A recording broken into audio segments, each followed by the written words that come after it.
Daniel Cleland is CEO of Soltara Healing Center, which has gained worldwide recognition in 2019 as the preeminent Shipibo healing center and is now regularly visited by the most prominent influencers, celebrities, and public figures. Cleland holds a Master's of Intercultural and International Communication, but he learned his hard-knock style of scaling from years of traveling, living, and hustling in the merciless Amazon jungles of South America. In addition to supporting the field of ayahuasca healing through Soltara, Cleland has also ventured into the music industry with his heavy metal band, Savage Existence, having toured the USA, Latin America, and Europe with such acts as Cradle of Filth, Devil Driver, Sepultura, and Cavalera Brothers. In 2021, Cleland published his second book, 12 Laws of the Jungle, How to Become a Lethal Entrepreneur, as a follow-up to his first book, Pulse of the Jungle, Ayahuasca Adventures, and Social Enterprise in the Amazon. Cleland resided in Costa Rica with his two beloved husky dogs, but is currently in Peru hosting an ayahuasca retreat for wellness and spirituality influencer Aubrey Marcus. Daniel, it's my pleasure to welcome you to the Brain Forest. And there, Dennis, it's always a pleasure to see you. Thank you for having me on. It's been a while since we've had a good sit down. I think our first podcast was like 3 hours long or something. No, it's not. I can't do 3-hour podcasts. We'll try to hold it to an hour roughly, but there's no hard stop. We'll go that long, and we'll see what else there is to say. Right. So you and we met first, if I recall correctly, at the Psychedelic Science Conference in 2019? No, 2017. 2017, yeah. 2017, right. And you were just starting this whole thing. You hadn't yet done you hadn't set these, but you had a track record with Pulse Tours, or you were the founder of Pulse Tours. But you had just started this Soltara in Costa Rica, and I gathered at the time that you were a little bit, disappointed in Peru or ready to leave Peru, and go someplace else. So tell me how that came to be and how it's been since we talked. And I haven't seen you in person since 2019. I was at your last retreat there in 2019, and then COVID hit, and then we both dropped off the radar, kind of, but we stayed in touch. So tell me, what's your adventure been like for the last 5 years? Right. Well, actually, Dennis, before meeting you in I believe it was it Colorado in 2017? It was Oakland. It was Oakland. Okay, Oakland. I hadn't graduated to the big time yet. This was right. Oakland Convention Center, I think it was. Right. So that was our first time meeting, but I had watched a lot of your content over the years, which played a pivotal role in actually getting me involved in the plant medicine space. And my first intended foray into ayahuasca was to go to a retreat that you were hosting in Puerto Maldonado, I believe in 2010. So this one, good thing you didn't go to that one. That was a disaster. Yeah. So meeting you in person kind of felt like I had already known you, from watching your many documentaries and videos, and like many people do, paying attention to your content when you get the call or the urge to explore plant medicine, because you're such a prominent figure, you and of course your late brother Terrence. But then we did meet there in Colorado, and you're correct in saying I was coming off of a multi-year journey in Peru, in Iquitos, in and around Iquitos. And I was a younger man at that point too. So the concept of backpacking and staying in jungle lodges was much more attractive to me back then, right? So that I was resonate with that. Yes. being tired of the Amazon, of living in the Amazon jungle, was only partly related to Peru itself and the Amazon itself, and partly related to just me getting older and seeking more comfort, I guess you could say, in life, and a stationary, place to hang my hat kind of thing. So, yeah, we had a great time in Peru. It was a beautiful part of life for me personally, and for many people that were involved in the project. It was kind of the first iteration of starting a business for me, right? And it was about as beautiful as you could get, showing up to the jungle town of Libertad and saying, hey, I want to start an ayahuasca center. Can you guys help? And, doing a little presentation in front of the villagers and getting some land granted to me, just free for use, provided I could create some jobs for the villagers. So that was a beautiful journey. And when I was guess that, Daniel? Can you place that in time? That was pretty far back, right? Right. So I started Pulse Tours, or when you started your thing in Peru. When was that? Correct. Yeah. So I started running retreats in Peru in, I think, 2011 or 2012. Okay. And then actually went out on a limb and built a center in 2014. So I think it was about May or June when I had quit my job. I landed in Peru and I was determined to build this center, and had already laid out some, I guess, ideas and some plans, and went to talk to the villagers. And I think we started construction a few months before the first retreat was meant to open. And Peru's a little bit different than some other places, where maybe a little bit more informal in terms of building a jungle lodge out in the middle of the Amazon. You can kind of just get some guys to go out on canoes and cut down some trees and slice off some planks with a chainsaw and put up a jungle lodge. And you just do it. You don't have to apply for permits or things like that. None of that. Yeah. Although, yeah. So you built this lodge. Built the lodge and lived that lifestyle. It was beautiful. It was a dream. Very adventurous, living out in the middle of the jungle. I know you're an aficionado of the Amazon yourself. The majesty and the primality of it, being out there and seeing all the animals in their natural habitat, and just the energy and the vibe is very unique and very cool. The problem that I had specifically with that place is that in order to get there, I had to spend a lot of time in Iquitos. And Iquitos is not my favorite place on earth. So if you on that, yeah, unnecessary. Yeah, not the most charming city in the world, but it's interesting. But yeah, it's the less time spent there, the better in some ways. Yeah. I've heard from there's some people here at this retreat right now coming from Iquitos, and their updates are that since the COVID lockdowns happened, the tourism industry has degraded even more so. So there's a little more of a sense of desperation and hopelessness there. So it's gotten a little bit more nasty in terms of crime and in terms of poverty and just lack of desirability, from what I've been told by people who are here.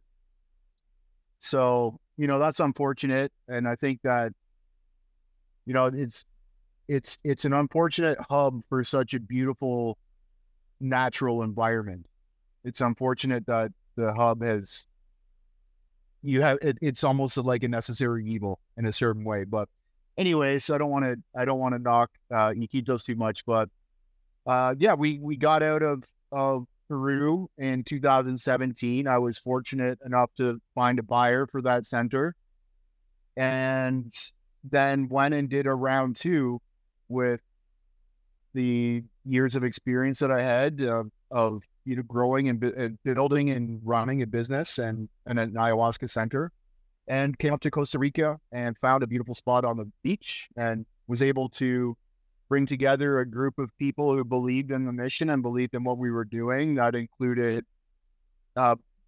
several guests and clients from the previous enterprise who had experienced the team and experienced the programs, and also with a number of family and friends who had not only seen the journey of the business over the years, but my own personal journey as a man kind of coming into age through working with the medicine itself, right? So they believed in it from, firsthand evidence. And so we built Soltara in 2017 and opened in 2018. And going back to the previous point about permits, it was a bit of a rude awakening starting to build a project in Costa Rica, because the overbearing bureaucracy of Costa Rica is much different than Peru and perhaps even North America, right? So I'll bet. We think of Peru as fairly bureaucratic, but I'm sure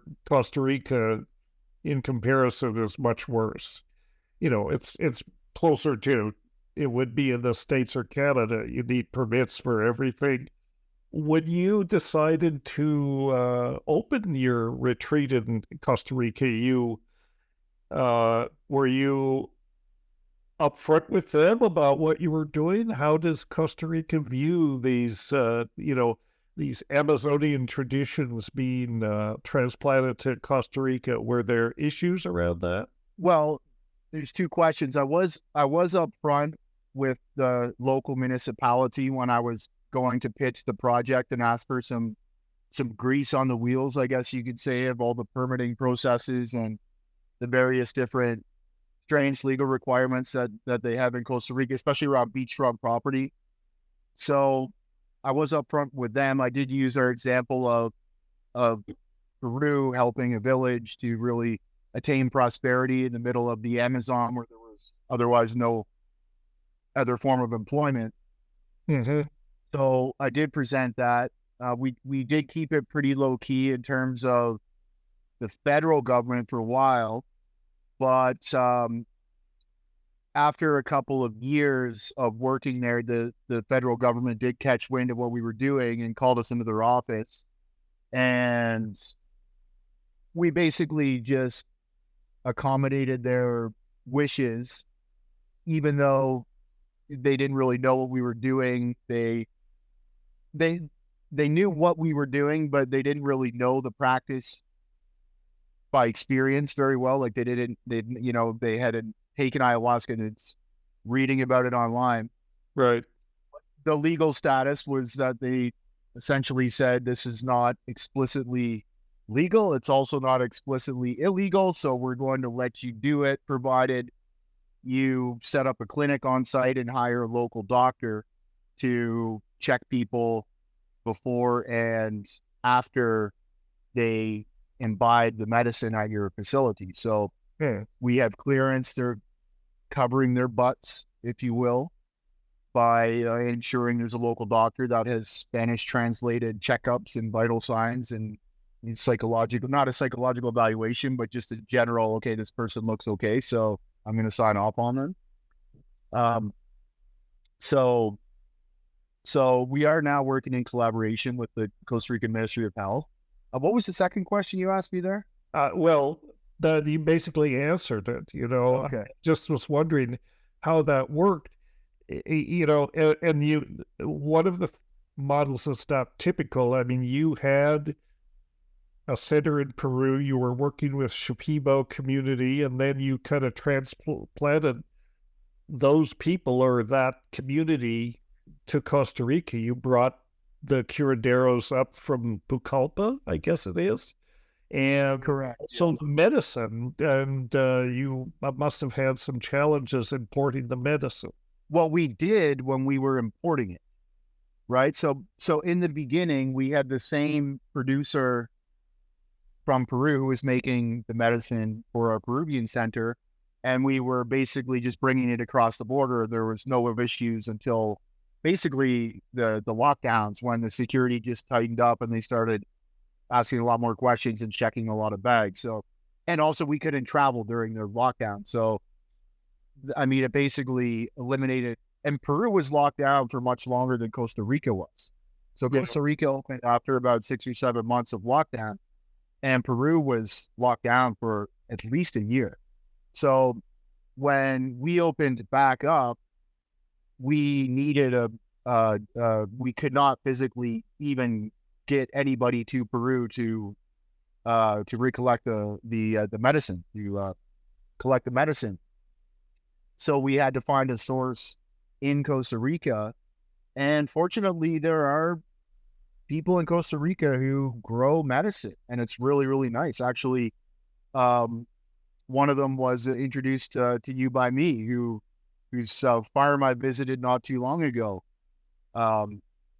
who actually, I think, if I'm correct, brought ayahuasca up from Peru like 40 years ago from one of the clones that you and your brother collected. Yeah, was this, what was the guy's name?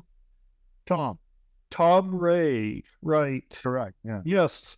So right, when I was coming there regularly and we were talking regularly, I urged you to find local sources if possible. It sounds like you did. Yeah. And that must have simplified things rather than trying to import it from Peru. But could you get the admixture plants? Did he have all those as well? Tom did it, and just we haven't actually sourced much from him. He had to. Oh, really? He had to, he had this 40-year-old ayahuasca that had basically overgrown all the trees, and I wanted to check it out. I mean, it is literally on every single tree, growing up every single tree. It's incredible. But they had chopped down most of it a few years ago because it was just killing all the trees. So a lot of what's growing now is very juvenile, and they did get some admixture plants. So I was able to collect some admixture plants to just mix with our other brew to make it a little bit more colorful, let's say. But the source, we have another source down in the southern kind of jungles of Costa Rica who has been growing medicine there for 10, 12 years. So there's good thick vines, and they just keep scaling up their production of admixture plants. So we have it, basically prepared there by a really talented group of people who cook it with love and care and send it to us, and people love it. It's very sweet. They kind of use a type of cooking that's like a combination between how our Shipibo shamans have instructed them to cook and how their kind of upbringing in the Santo Daime tradition is. So this, the Santo Daime medicine is a lot lighter. It's a lot milkier. It's a lot sweeter. And so we kind of have this combination that tastes honey-like. We've actually had a number of people ask us if we directly put honey into our medicine, but we don't, of course. Right. Well, it sounds like you've managed to find sustainable sources, and that's really important. I mean, that's one of the challenges with Peru, I guess, in anywhere, but mostly in Peru.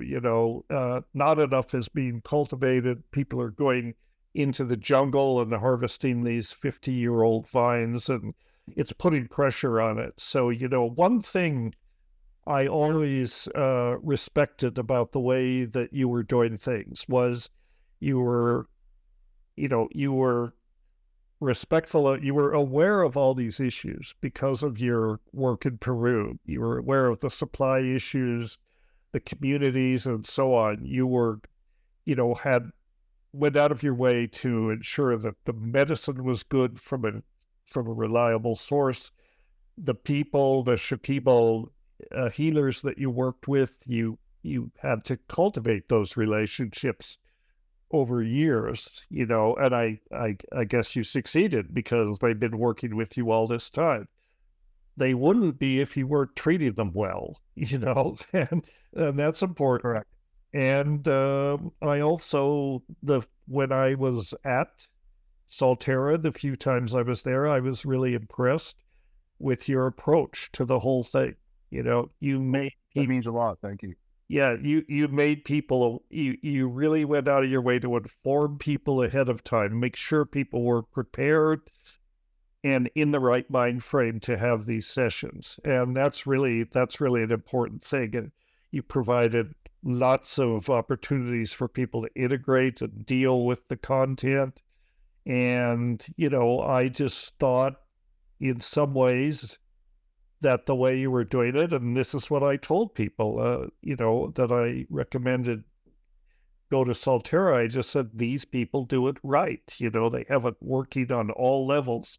The source of the medicine, the people they work with, and the guests. Guests, you know, I mean, they may come there in all sorts of states of readiness for this because, you know, these are profound transformative experiences.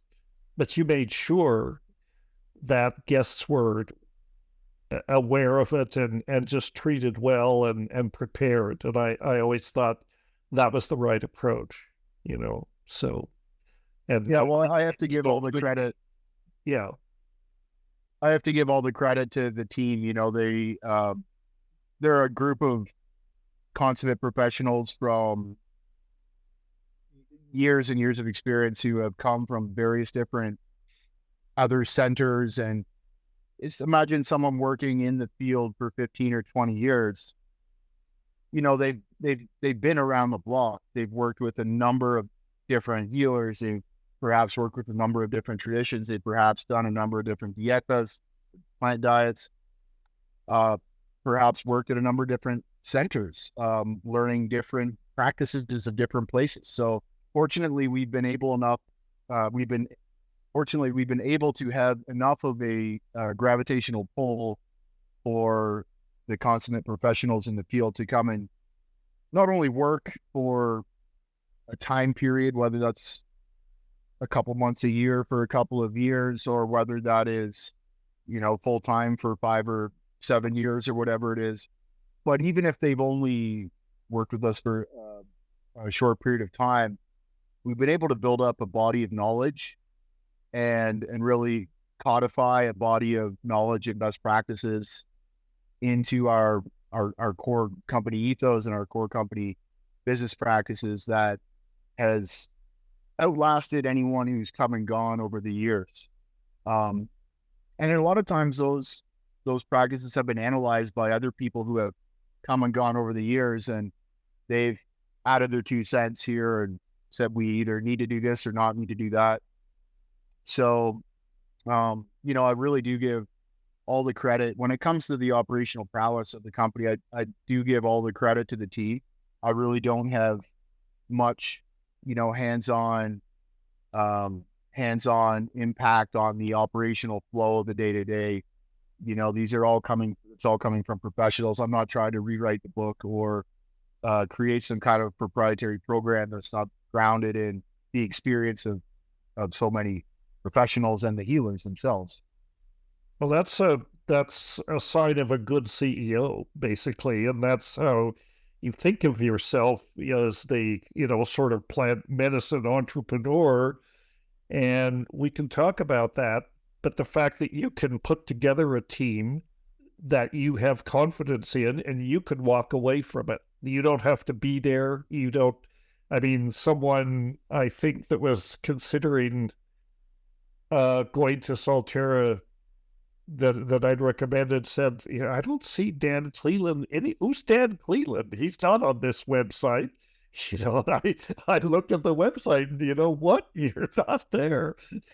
And then we had some correspondence about it. And he basically said, I don't need to be on the website. People might get the wrong impression. You know, I'm a white extranjero. And I'm a businessman and so on. But business, let's face it, ayahuasca tourism is a business, you know, and that's okay. It can be done ethically and above board, which is where I think you're at. and it can be done very sleazily. And we all know tales of people that have gone to retreats, and the people are kind of shady. Everybody from the curanderos to the people running it, and it's just, you don't get a good feeling. I never got that feeling with Soltara when I was there. I got the feeling that I was with people who understood this medicine, who cared about it, and who really understood how to introduce people to it and make sure everybody got out better than they were when they came in. And that's one of the issues. There are all sorts of choosing to be an entrepreneur in the area of ayahuasca tourism is a real challenge, because it's a multifaceted thing, and it can easily go off rails. But you've been successful, and you've actually you've been successful. It's been successful as a business, and the quality of the experiences you deliver to people, well, not you, but your team, is, I don't know what the word is, I wouldn't say, we can put the good housekeeping seal of approval or something on your ayahuasca retreats, and so that continues, but then that more or less continues. Do you feel like you can sustain this now? I mean, you've had to give up a couple sites. I mean, you got overstretched a little bit. Maybe you figured, and you mentioned earlier the industry has slowed down, at least in Peru.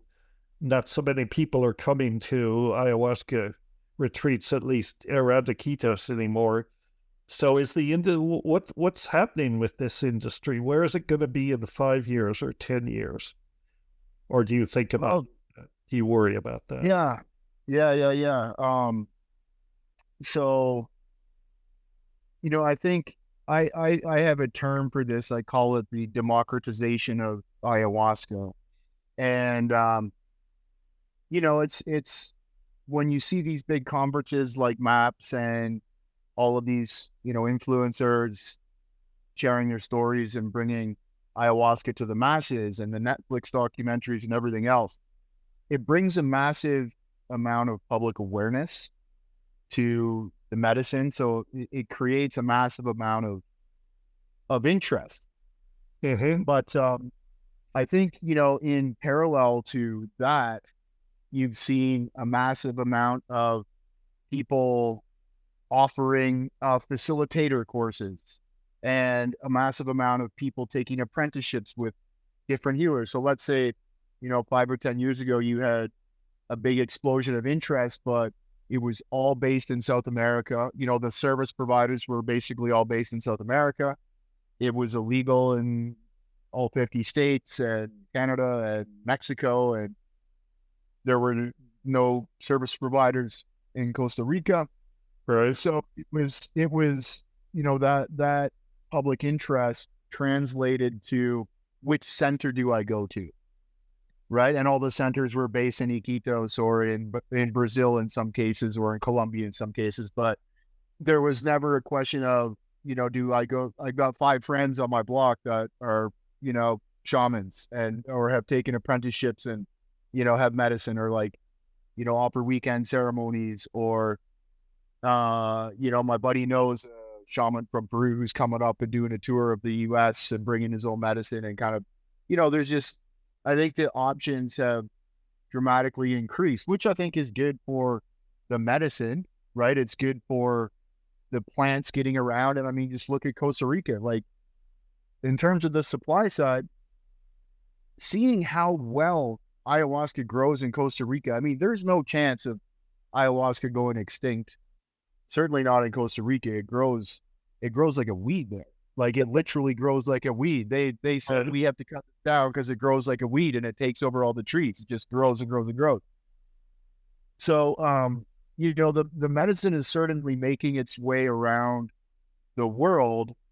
And I think people have lost a lot of fear about taking it in the wrong place, for example, but especially if they're doing it in one of the many stateside options, right? I mean, you're living in British Columbia right now. How often are there ceremonies happening all around Vancouver Island?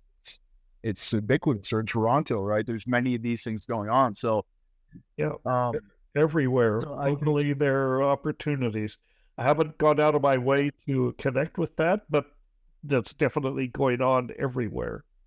Yeah. yeah. So, now it used to be uh, friendly competition between ayahuasca centers, and now it's there's an extra step there where you have to convince people that it's better to go to a center than just go down the street and do some ceremonies with their buddy or with anyone who's taken an apprenticeship. So Right. it's added a little. I think while the demand is highly prevalent right now and is doing very well, and ayahuasca is being democratized and spread amongst the people in many different ways that are less expensive, and it's perhaps not necessarily great for the retreat center business, because in order to have a full scale production, you need to have a lot of staff, which all come with salaries, and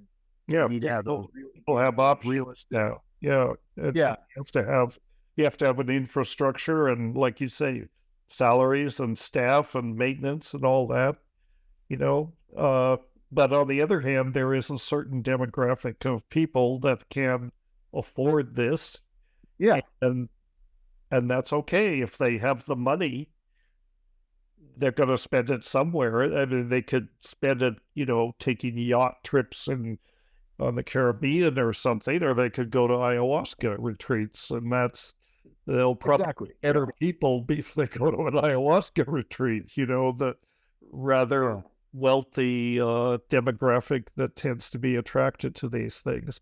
I mean, I've always. I think Please go ahead. Yeah, I think we certainly have a high value to the right people, right? And I think there's always going to be a place for that. It's just a matter of, like you touched on earlier, do we have, one place or two places or three places or four places, right? Like you really have to match, and this is the entrepreneur talking, I guess, the supply with the demand, right? You don't want to have, in a perfect world, you have exactly the same amount of supply as you do demand, so that you're always full, but you I guess aren't denying a bunch of people either. So I think we did, and we're not alone, because I do keep in contact with a number of other retreat centers as well, and everyone's kind of gone through the same pains as we have. First of all, it was the Black Swan event in 2020 with the lockdowns, right? So we had to navigate that, but that was a short-term event and something that was unexpected. Right. And following that was a massive spike in demand, because everyone was locked in their homes for 6 months or a year or what have you, and everybody had saved up a bunch of money because they might not have been spending it on travel or on going out as much because they were restricted. So there's a high degree of household savings, low, customer debt, like low credit card debt, things like the economic conditions. People had cash on hand. So there was a fairly significant surge after the world started opening up again. And, I think we responded to that by creating more supply on the infrastructure side. So, all of that extra infrastructure comes with investments and things like that. And, you have to build up your team and train people and everything like that. And I think, just that wave has tapered. And so we're kind of trying to find the equalized ground right now where, how big do we need to be to serve the the demand that we have, and, be able to keep everybody well paid, and keep all the customers well served, and not bite off more than we can chew, so to speak, but also not miss out on what opportunities might exist. Right. And so you, based on all these things happening post-COVID, you decided to open up these other centers, and another in Costa Rica and two in Peru. Well, yeah, not at the same time. Not at the same.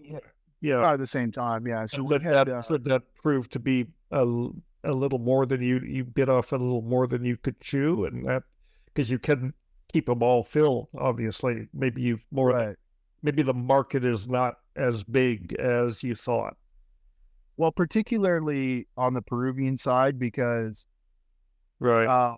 the 90% of our clientele are from North America, right? From the United States or Canada. So, it's just an additional, 5 hours of time in an airplane. And then you have to do connection in Lima, and then, go up to More Valley. expensive just to get there. More expensive, more days off work, so Yeah. we thought that maybe, once Peru opened up, there would be a lot more interest in coming down to the birthplace of the medicine. And then, we're in the Sacred Valley right now, and it's beautiful here. But, people are creatures of convenience. There's no doubt about that. And we're all busy professionals, especially in the cohort of people who like to go, take their yearly vacation or their semi-yearly vacation and go do an ayahuasca retreat for 7 days. It's best if they can just take a week off and fly down from New Jersey or from Texas or from, Nevada or whatever. And, in 4 hours or 5 hours maximum, you're in Costa Rica, and you stay in a hotel the next morning. Someone picks you up on a bus, and you go straight to the center, and you get your retreat going, right? So, I think we underestimated the resistance of the general kind of, populace to spending the extra days and the extra money to get down to the birthplace of ayahuasca when there are just immediate options in Costa Rica. So, we're kind of on our tail end of running retreats in Peru, and we're just going to stick to where we live in Costa Rica. Just go with the flow there. We actually got a really beautiful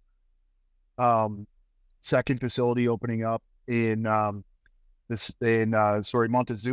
I don't know if you're familiar with Montezuma. It's not far from where the original Soltara location is. It's about an hour away or something, but it's I think a 40 hectare property.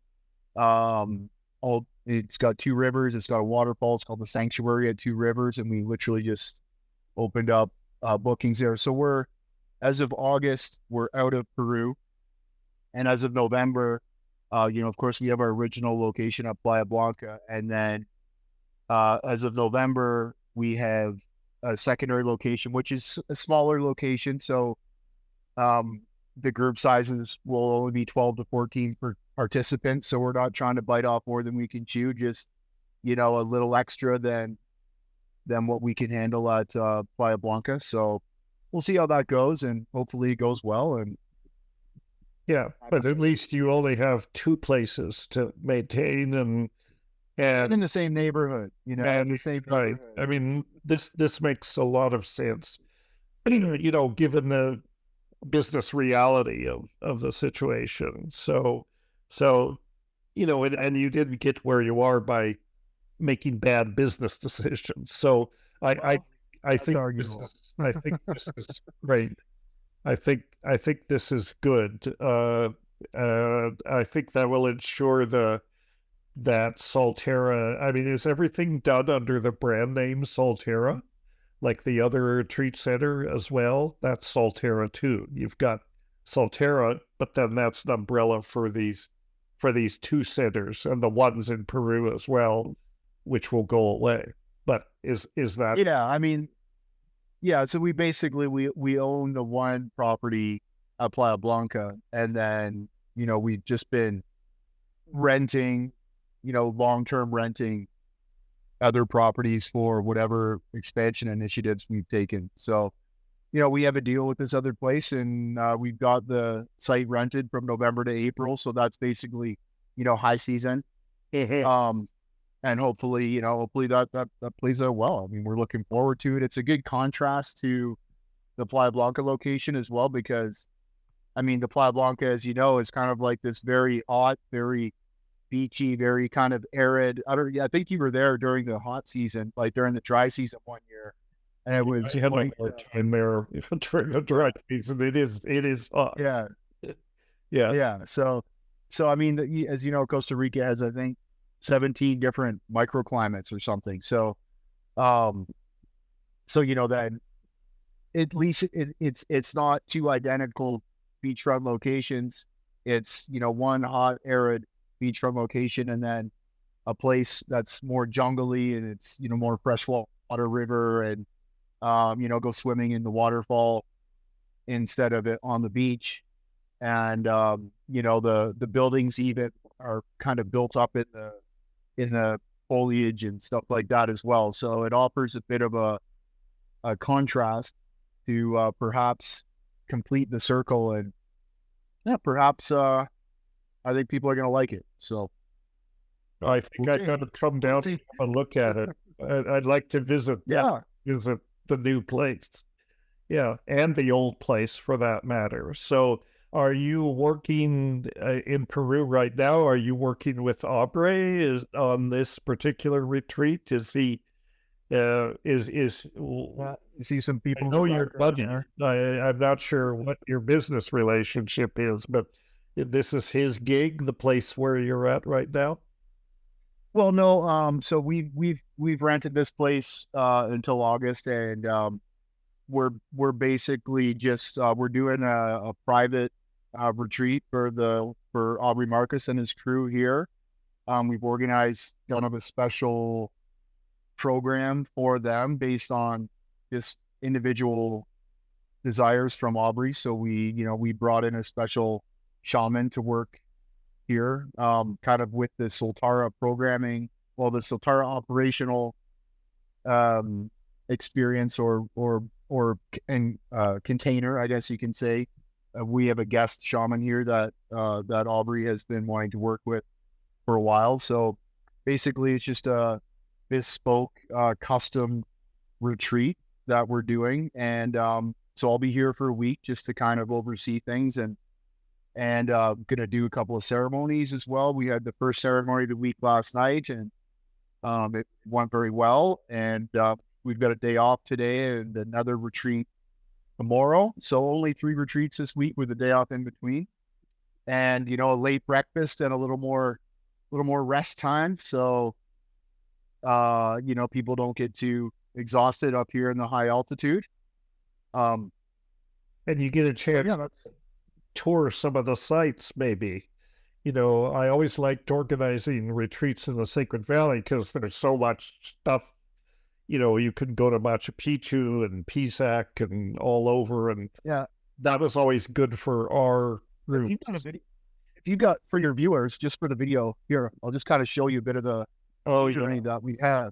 I mean, you had these gigantic mountains on all sides, and it's just very, very, very beautiful and very looks like a great place. I love the Sacred Valley. One of my favorite places in the world. I organized my retreats from about 2012. 2012, until 2019 when it all ended. But I organized my retreat at Wilcatica, which is not far from where you are now. It's a lovely place, and I've known have you ever been there? Have you ever visited there? No, I haven't. I have not. Are you planning to keep going back there, or are you still planning to follow through with your original vision, or is that kind of less important? Yes, well, we're trying to make this nonprofit McKenna Academy make it fly. But we did pull off this symposium in the UK, ESPD 55, 2 years ago, And that was the last big event that we did. We did a retreat in December for mostly for funders, mostly a fundraiser for the McKenna Academy. We only had, I think, about 10 guests, and they were, but to be at Ayahuasca, which is Luis Eduardo's place in Florianopolis. And that's the last event that we've done. But interestingly, I shouldn't say too much about it, but we're planning to hopefully we're trying to organize a forum on Coca, where the central focus of the thing will be about Coca and Coca policy and all this. We're hoping to do that event at Wilcatica maybe this fall.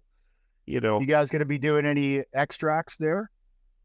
Not really. It's more or less talking to people about Coca and the need to sort of destigmatize it, because, as you know, Coca's got a bad rep because it's a source of cocaine. I had a Coca tea this morning here, I mean, for the altitude. And it's you think everyone knows that Coca is just a very useful medicine. It's not dangerous. It's great. It's great material. It's great stuff, And we had Wade Davis and Andy Weil at the ESPD 55 conference, gave great talks about Coca. And they're both very interested in the idea if you could sort of change the conversation about Coca and make people realize that unrefined Coca, as it's used traditionally, is not only not harmful, but quite beneficial. And, I mean, it's about as dangerous as green tea in that form, but it's got this stigma because of the source of cocaine. They're very interested in doing this policy forum, and we're thinking of doing it at Wilcatica, because many of the Wade's contacts would be coming from Colombia. I don't know if we're going to be able to do this, but we're going to give it a shot. We're looking for supporters and to pull off this conference. So I'll keep you posted. I probably shouldn't even be talking about it because we don't know if we're going to do it. On the other hand, maybe if I talk about it, maybe people will come forward and want to support it. Because I'll check it out, man. I'm a big fan of the Coca plant. Yeah, it's a wonderful plant. Wade Davis, has been a promoter of it for many years, and he just published a new book called Beneath the Surface, and included in that is a chapter, his talk about Coca, Divine Leaf of Immortality, and I'll send you the text to that. I mean, it's a fantastic essay. He's going to be on the podcast in a few weeks, and we're going to... Oh, nice. About that. Yeah, I have... You know him, right? You've met him? I don't think I've ever met him, but I've heard, I know he's a total legend. One of my professors from university was a big fan of his and talked about him quite a bit. And she knew that, this is, I was still a young man at that point, but she knew that I was kind of entering this world of, Amazon and plant medicine and everything like that. Yeah. So she really pushed Wade Davis on me. Like, you got to check this guy out. Like, you've got to read his stuff, and you've got to, this guy's doing a lot of crazy stuff down in the Amazon. Yeah. And he still is. I mean, now he's not so much working in the Amazon, and he became a respected professor at UBC and all of that, and now I think he's about to retire from that. But his new book is fantastic. I mean, just the most intelligent set of essays on a variety of topics, including Coca, climate change, and so on. Well worth checking out. I'll send you links after the talk, and I'll send you a link to his talk. Yeah. But anyway, we're not really here to talk about Wade. We're here to talk about you. But uh, so are you still working with some of the people I know from Soltara? Yes. Well, you know Sylvia, you know Melissa. Right. She was there at the first one. Yeah. Did you meet Carolina? Yes, I did. She Okay, so you're not. Yeah, so she's doing intakes now. I'm not sure who else was there the last time you were there. Well, it's, Melissa is. She's Yeah. She's working with it. Yeah, well, of course, I saw you all at the Right, yeah. science conference. How was that for you? You must have gotten a lot of attention from that conference. Well, see, that's kind of one of the strange things that I've been trying to analyze, right? But and a lot of people, know about us. Like, for example, we after that conference, we were at this huge psychedelic science conference, and many people know who we are. Many people know what we do, and there's a certain I don't know, a presence that comes along with that. So we come away from the conferences, and we recognize that, okay, we're kind of famous in the industry, like a lot of people know who we are. A lot of people have had life-changing experiences. Yeah. So I guess it's good to get some FaceTime in, but I don't think we really saw a massive influx of bookings that might make the extreme cost of going there worthwhile, So, I guess those things, we kind of stopped going to conferences, but of course the Psychedelic Science Conference happens every 4 years, right? So, yeah, you have to go there. Like you have to check that out, and it's so cool. And also you got to put some FaceTime in with all the people in the field, right? So, right. You pretty much have to go to that one. I feel the same way about conferences, but as much of a zoo as that one is, you just can't skip it. I mean, that's the nexus of all of it. And it was a zoo. It's cutting edge. It really is. I mean, it's never been done before ever in history.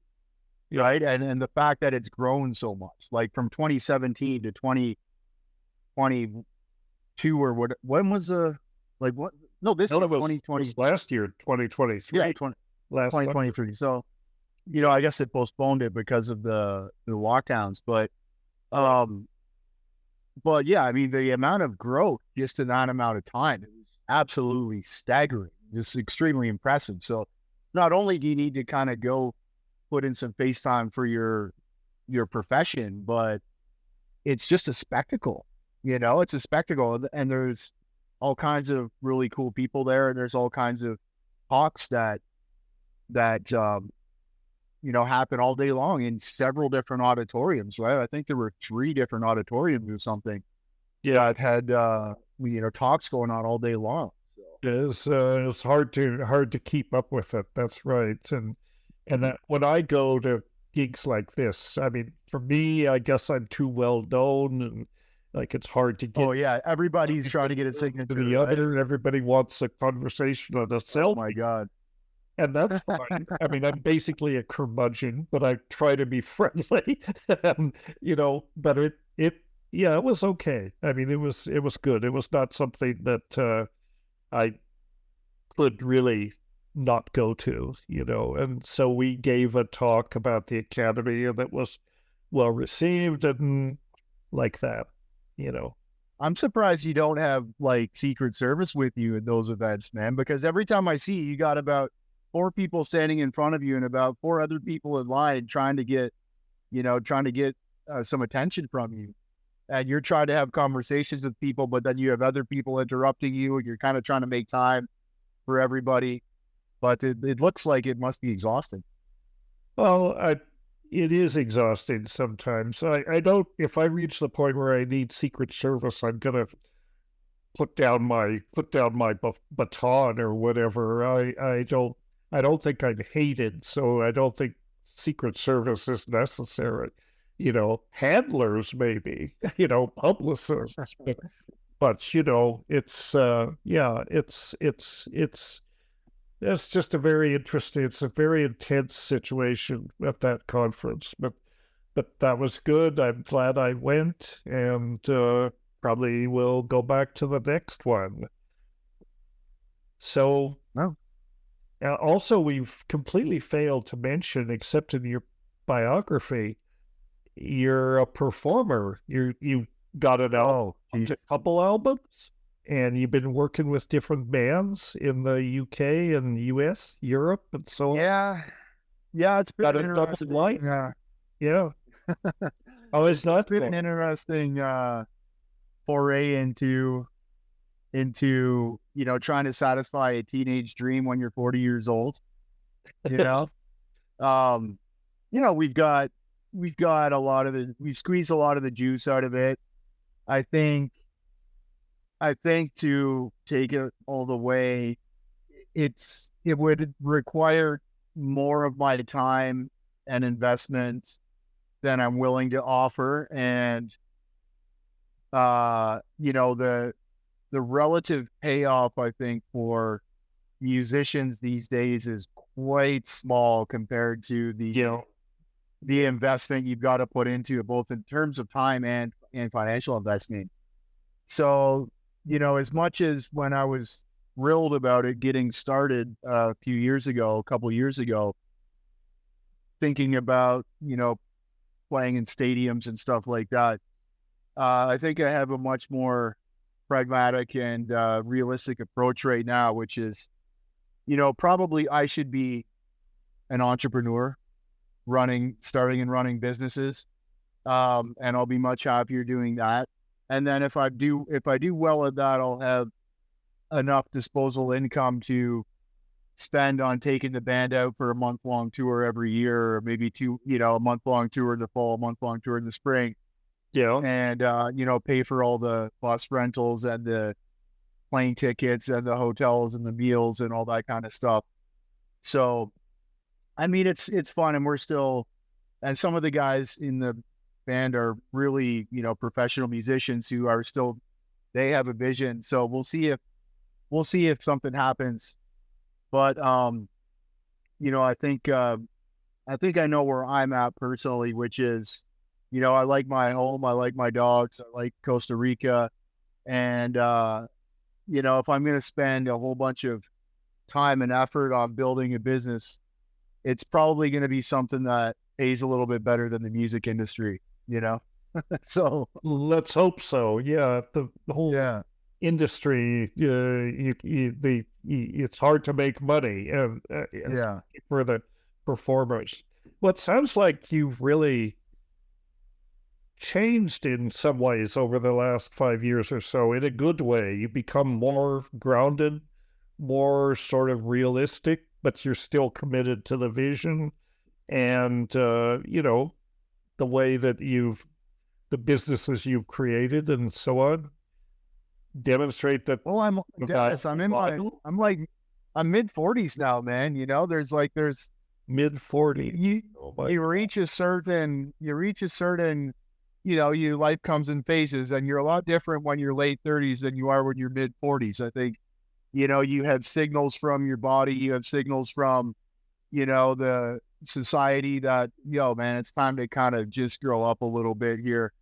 And you can drive hard and burn the candle at both ends and push it, but it hurts a different way when you're older, it just, you got to be a little bit more. You got to use that term older carefully. Wait till you get to mid-70s, Daniel. That's where I'm at. I turned 73 last year, so. And you were a bit of a rebel when you were younger. Were you one of those guys who thought you'd never make it past 40, or? Pretty much. I was surprised, but here I am. And here you are at mid-70s, yeah. Yeah, and so far so good. Although I definitely had some health challenges, but, who doesn't at that age, and you look great, and I'm really happy to see that you're doing well and it's all going on. where are you going to be in 5 years? Where do you see yourself? Or do you even think about you'll be 5 years? right? Well, I'll be in 5 years. I'll be 47, going on 48. Oh man, you're so And, you're so young. You're a child, man. Compared to me. yeah. Oh, I guess it's all relative, right? Exactly. Relative, so. You're as old as you feel. I mean, I still hang out. I still hang out with people that are young. You know, I mean, my girlfriend's just slightly above half my age, for example. And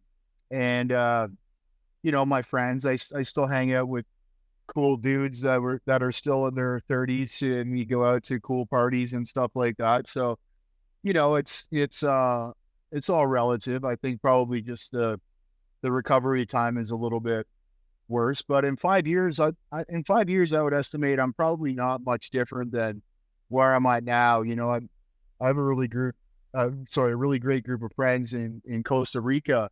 We've got, you know, guys in their 60s to guys in their 20s, you know, so kind of have that range. And, Yep. And you see it's kind of like, okay, well, I see how the guys in their 60s are doing it right now, you know, and you know, that's kind of sets a bit of a target for me, you know. So as long as, you know, like I'm focusing on my health pretty well right now, doing a lot of eating well and cooking a lot of food at home, and doing a lot of physical training and stuff. So as long as there's a good balance between that and the fun times, then I think you're still probably pretty good, you know, going forward. And then, you know, I always have ideas of different things I want to start up and do. And right now I've just, I'm starting up a couple of companies in Costa Rica with a group of friends, all my buddies from Costa Rica. We basically locked down a local landholder who has, I think, 2,000 hectares up in the cloud forest of Cerro de la Muerte, and he's got a highly productive water spring on his site, straight from the mountain. I mean, there's quetzales up there, there's tapirs, it's just absolutely pristine, 1,000-year-old trees, and he's got a license to bottle this water, this abundant water that comes out of the mountain, right out of the spring. Oh yeah. So myself and some other guys are developing a business with that landholder, and then we've got another company that's under development where we're actually brewing a very, I won't give away the secrets, but let's call it a very healthy tequila seltzer that has probiotics and organic ingredients, and also brewed in the same area with the same water from the same mountain. So, you know, basically just a fun drink that is not made with artificial ingredients and artificial flavors and bottled in some factory, but also bottled up in the mountains of Costa Rica. So, so maybe in 5 years I'll be more involved in the consumer packaged goods industry, but we'll see how that all goes. Well, the beautiful thing is you have a long time to do this. I mean, you're only mid-40s. You've got decades in front of you to do all these things. You're going to be healthy. You have no lack of ideas. You have the medicine to help you, you know, keep focused, to keep on the sort of track, and you're going to do great, Dan. You are doing great. I think this is a good place to end it, unless there's something else you really want to say. But it's been a wonderful conversation, and I wish you all the best, and I'll come see you one of these days pretty soon. Yeah, Dennis, thank you so much. I really appreciate you invited me on, and it's always great to see your face and have a good chat with you. We didn't go down the rabbit hole on global issues this time, but maybe we'll save that for a podcast in the future. Maybe not.